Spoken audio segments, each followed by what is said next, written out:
I do come here. I speak Spanish. I've worked in Spanish for 30 years. I really want to get to know the immigrant community here in Providence and in Rhode Island. All I can claim is in the 18 years that I would have been here, I've worked hard and I've done my best. So that's what 18 years feels like.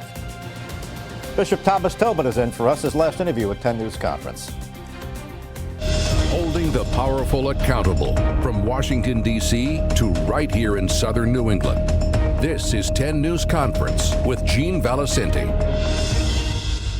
Good morning, everyone. I'm Gene Valicenti. This is 10 News Conference. Joining me in studio is the Roman Catholic Diocese of Providence Bishop Thomas Tobin, who's been here for 18 years, as we just saw, and he's about to turn 75. Actually, he turned 75 already. That means automatic submission of your resignation, and the Pope is expected to accept it, and then you move on to other things. What are you moving on to other things? What is the other thing? Well, as you described the process, that's exactly right. My letter has been sent in because I did turn 75 on April 1st, and now it's, excuse me, up to the Holy Father to decide when he wants to accept it, and I will be retired. The official word is I've resigned my office, but I will be retired in effect, and I'll still be here.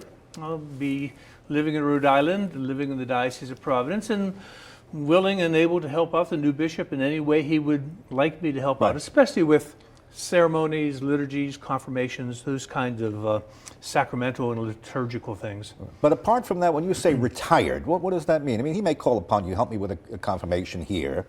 What does that mean, a retired bishop? Are you free to do whatever you want and just, I'm going to travel, I'm going to read, and I'm here if you need me? Yeah. Well, one of the documents from the Vatican about retired bishops says a bishop is never unemployed. It's very interesting insight. Never unemployed. But what it means is I continue to be a bishop, which means I can help out with all the liturgical and sacramental things and teaching and preaching.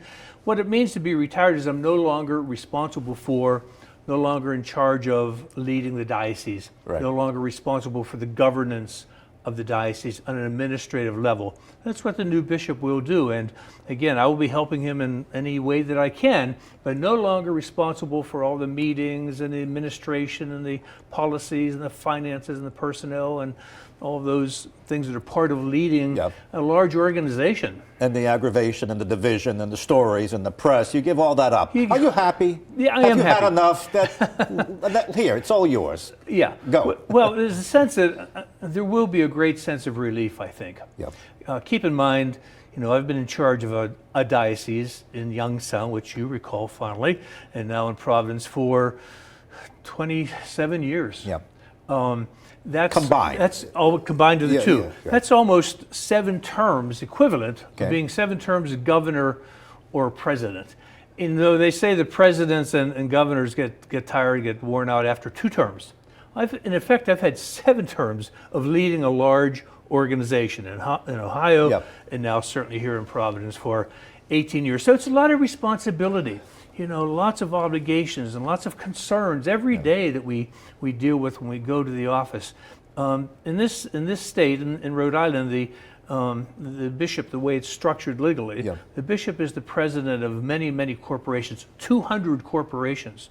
So the bishop is the president of every parish corporation, many diocesan corporations, the school, the colleges, the school, not the colleges, but you're on the boards as well. On the board, and certainly at Providence College, but the high school. It's just an enormous administrative work, and all the obligations and challenges and questions go with it. So, when the time comes and the Holy Father accepts my resignation, my retirement, I will be grateful and I'll be relieved. Okay. Well, look, these are. I suspect it might have been easier in the 40s to do what you do. A little more adherence, a little more discipline, a little less pushback. The media was different. These days, you don't make a move without being controversial. And I suppose when you say I'm ready to leave, there are plenty of people who say he's ready to leave. It's about time. Yeah, go ahead. People have already said they're having parties when I retire. So. Well, is that true? Now, you have a good sense of humor about this, but you've been kind of divisive. And listen, we're not breaking news here. Sure. You have fans, but you have a lot of detractors. So go ahead. Take it by the horns and let's go. Well, I think anyone in a position of leadership today, in today's world, in today's nation, in today's church, is going to be somewhat controversial and somewhat divisive. I mean, you talk about the Holy Father, the Pope, or other bishops. In the political realm, you talk about the president, pastor, or president, or Right. the governor. Anyone in a leadership position is going to cause some division, some controversy, and that's certainly true for a bishop today in the Catholic Church. If a bishop is doing his job, if he's preaching the gospel, if he's maintaining the traditional teachings of the church, there are going to be a lot of people who don't accept that, who reject it, and sometimes it becomes very, very personal. But that's the job of the bishop, to teach the truth, to teach the faith. Now in a very secular society, in a society that doesn't accept spiritual things and things religious, the values have changed, the practices have changed. So anyone who's doing his job as a bishop will have some enemies if he's doing his job well. I don't know if you have. I don't know if you have a thick skin personally, inwardly. Those who profess to have a thick skin, everything bothers. People are bothered by a lot of things in the privacy of their own thoughts. But outwardly, you appear to have a thick skin. You just went through this whole thing with the no dispensation for corned beef, Yes. right? You got hammered for that. Yeah. You did. What would you say about that? A lot of people think it was. You've heard that. It's he's being a little vindictive on the way out, little spank on the way out because you didn't listen to him all the time. Yeah. No, well, again, something like that, a very practical thing like the dispensation for St. Patrick's Day, that's a very specific, very, very practical kind of thing. But there are larger issues, too, in terms of teachings of the church and the faith and the commandments. I want to get to all of that, but Sure. this kind of was sort of the last thing on the way out. Yeah. And it did leave a little sour taste. It may be the last thing, who knows, at this point. Oh, you have more to add for us? No, I don't think there's time for anything else. Right. No, I know what you mean, though. You know what, And go ahead. No, that was a function of when St. Patrick's Day was and when Lent was. It had nothing to do with my impending retirement. And I understand completely the whole thing with corned beef on St. Patrick's Day on a Friday in Lent.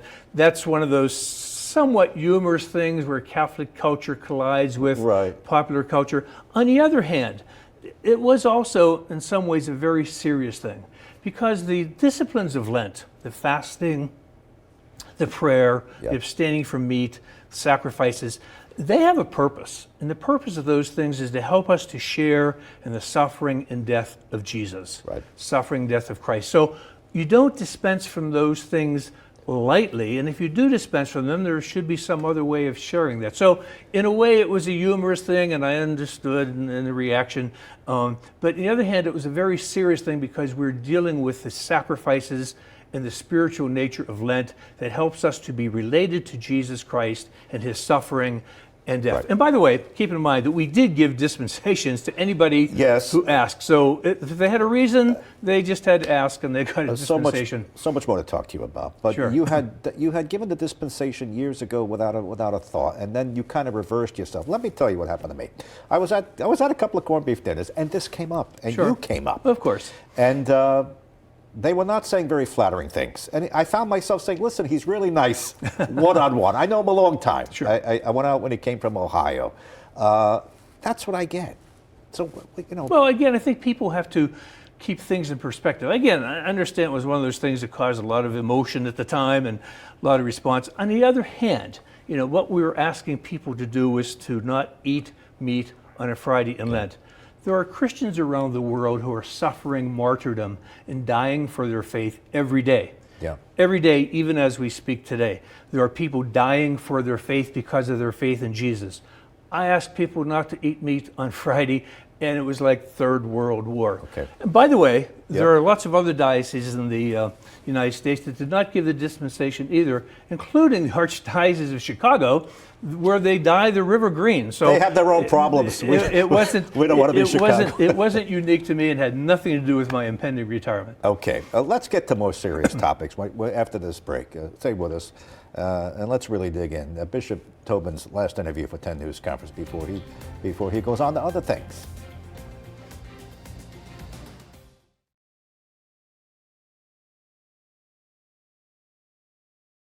Thank you for turning to 10, your news leader. 10 News Conference with Gene Valicenti continues right now. I believe in and will uphold Catholic teaching.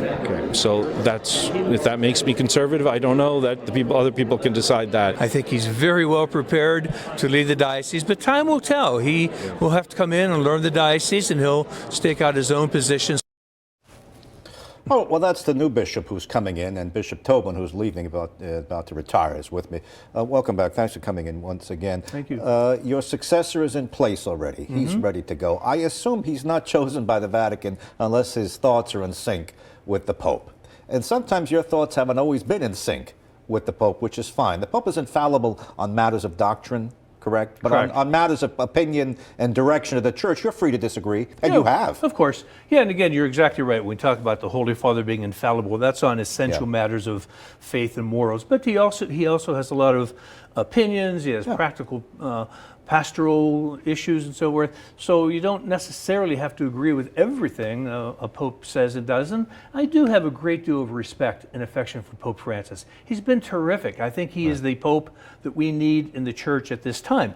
He has certainly opened the world and the Church up to these issues, and that's wonderful. But doesn't mean I have to agree with everything he says and does on a practical realm. You know, we have those disagreements in families. Sometimes you disagree. It doesn't mean you don't love somebody. You disagree, but that's and I think the Pope has encouraged that kind of discussion, that kind of debate as well. Well, that has made you controversial on occasion. We just gets back to this. You have been a divisive figure in certain things.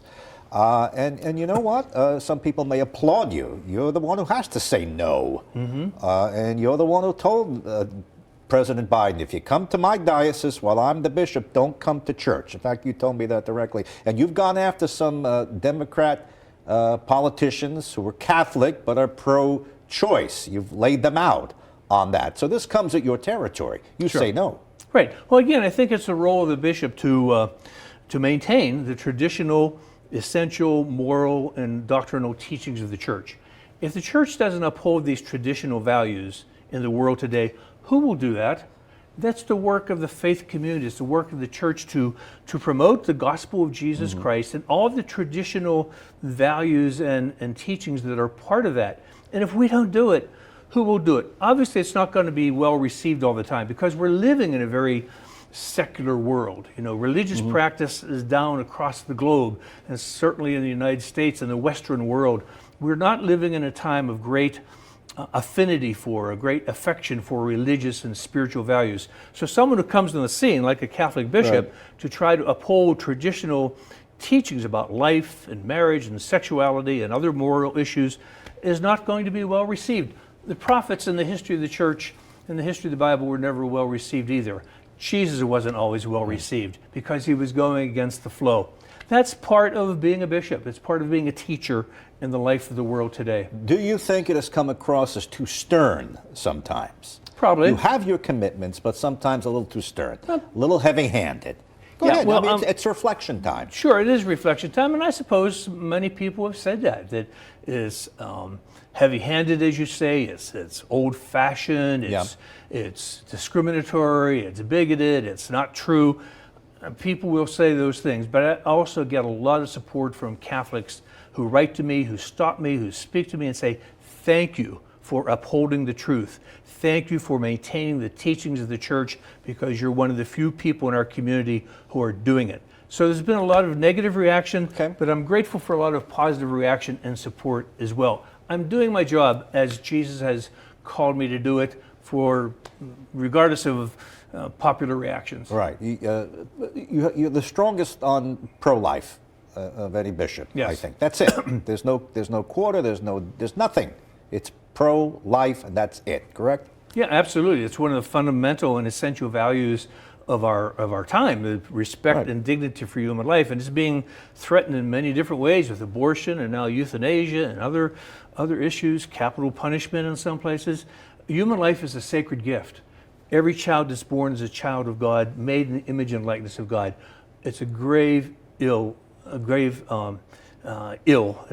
sin, evil, to destroy the life that God has created. And every time an abortion takes place, that's what happens.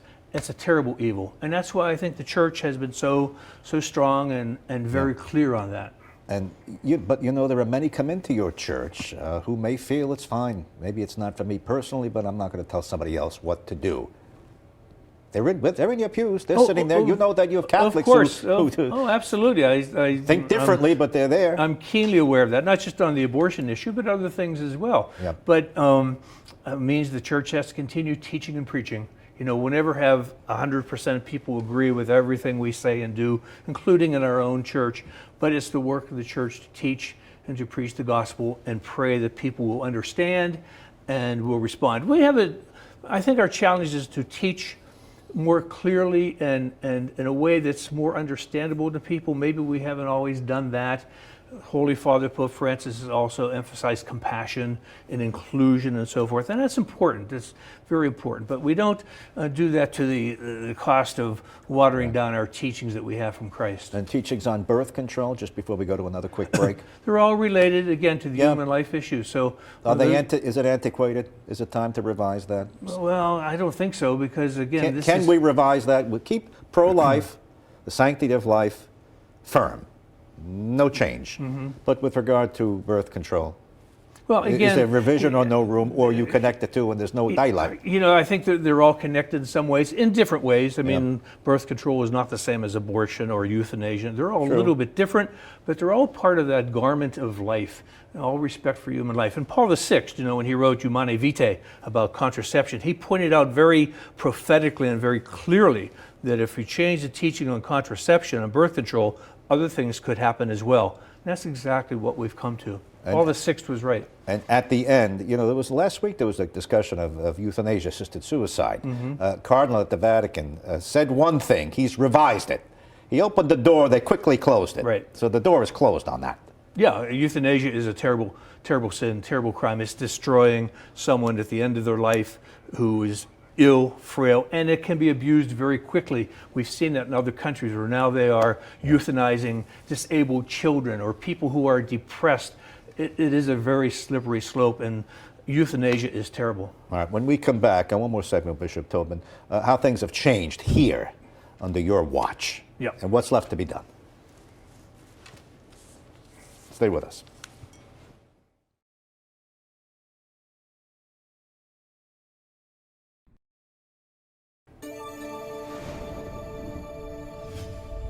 Bishop Thomas Tobin continues with us. You know, when you came here, clearly the sexual assault crisis was the crisis number one. That was job number one for you when you came in from Ohio. You had to clean that up, and you had to deal with that. Now, I think there are still pending cases, right? This was all kicked up again with a report to the Attorney General, correct? What's pending in your mind? Right. How many you have pending? What's outstanding? Right. Well, just to backtrack a little bit. My predecessor, Bishop Mulvey of blessed memory, really was the one who dealt with the first wave of sexual abuse crisis. That was all settled, at least in a legal and financial point of view, before I got here. So Bishop Mulvey did a lot of that. But then, as you say, it has reemerged again, and it will be a constant process going forward. I don't think there's a final point where we can say it's all done. And we have to keep in mind, every time we deal with these things, whether it's lawsuits or financial reports or money or whatever, behind all this are people, the victims, the survivors of sexual abuse who have suffered a great deal. And we never want to lose sight of that fact as we talk about numbers and surveys and demographics and litigation and all that. We're talking about real people, children, families whose lives have been harmed, whose faith has been destroyed because of the terrible evil, terrible sin of sexual abuse. So we never want to lose sight of that as we work our way through this crisis. Well, even as you have individual cases still pending, enough time has passed now to survey the damage it has left on the church. It's been devastating. Yeah. You can't fill the churches. You're closing churches. I've been to so many weddings lately. None of them are in church. Yeah. It's falling apart. Yeah. That's true, and I think the sexual abuse crisis is certainly one of the components of that. I think 100%, that's what I hear. Yeah, well, I think it's a broader question too. Again, it gets back to the question of religious practice. Keep in mind that the faith communities across the Western world, across the United States, are suffering not just from sexual abuse, but from the tenor of our times, the cultural changes, the secularism of our time. it's not just the Catholic Church. Protestant churches, mainline, evangelicals, all the religious communities are declining in their practice, the number of adherents, the number of ministers.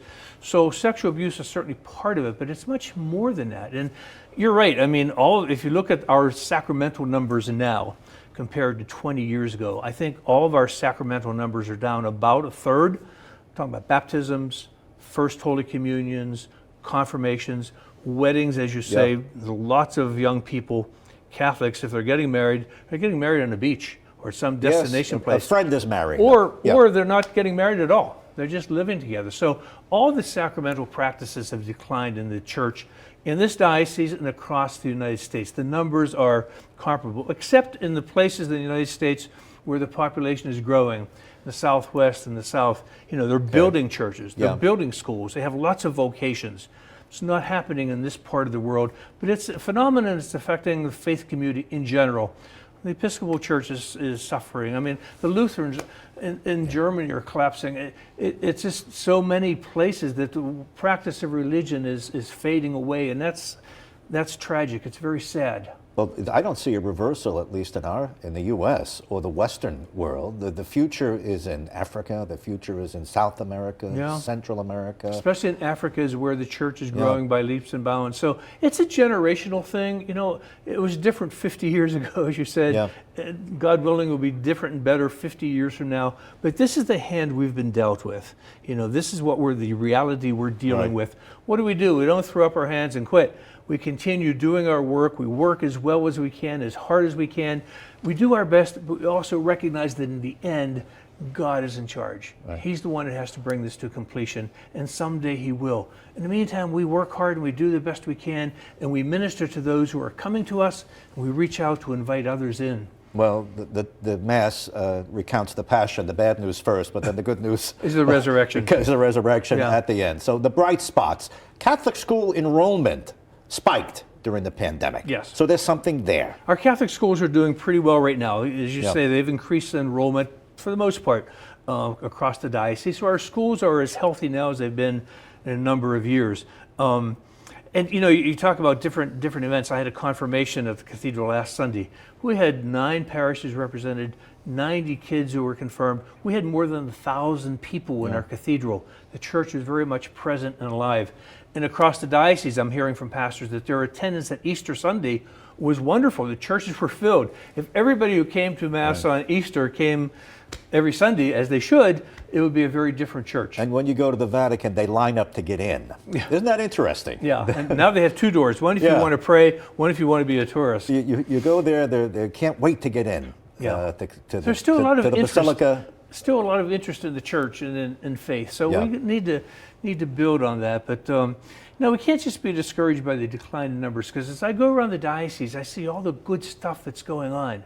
We've expanded our Catholic charity outreach with Emmanuel House, the homeless shelter that you've reported on, and Keep the Heat On, and the St. Martin de Porres Center, and Gabriel's Call that helps new moms and newborn children. We have so many great things going on around the church. We need to focus on those too. It's a blessing. It's a gift.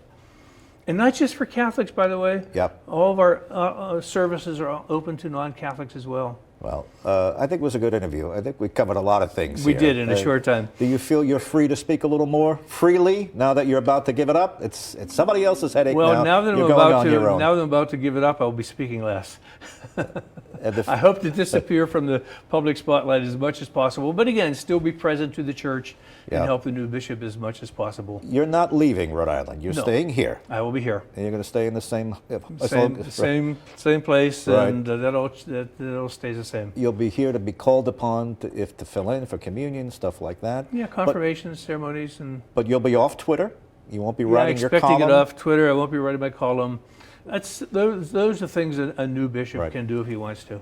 Thank you for coming in. Gene, thank you very much. Thank you for being responsive. We've been with you. Appreciate it. Thank you. And thank you. That's 10 News Conference, your #1 longest running political show in Southern New England. Reminder, watch all of our interviews on turnto10.com. For now, I'm Gene Valicenti. I'll see you on the radio weekday morning, 6 to 9 on WPRO. Weeknights right here on NBC 10 at 6. Have a good rest of your day.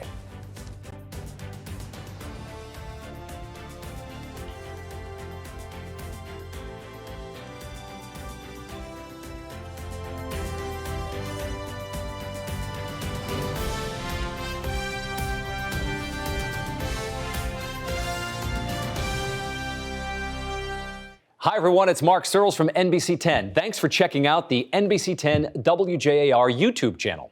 Click the links on your screen for more stories from across southern New England. And don't forget, hit the subscribe button below and get notified anytime we post an update on YouTube. As always, thank you for turning to 10.